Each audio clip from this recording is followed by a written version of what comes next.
You ask Tiger to calculate. This deals with finding the midpoint between 2 points. The midpoint between the 2 points is negative 12.5, 73.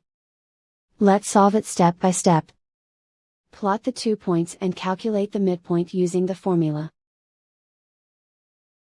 The coordinates of point 1 are, x1 equals negative 26, y1 equals 90. The coordinates of point 2 are, x2 equals 1, y2 equals 56. PM represents the midpoint of the 2 points.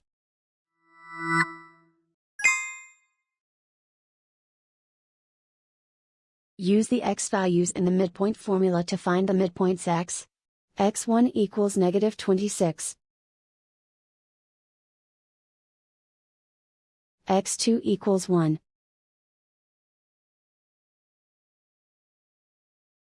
Simplify the arithmetic.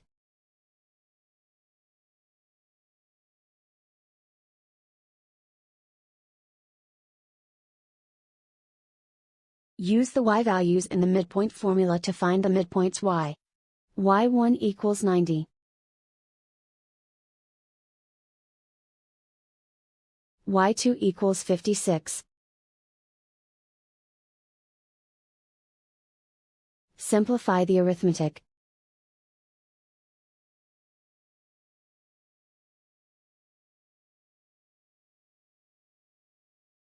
And so, the midpoint is, negative 12.5, 73.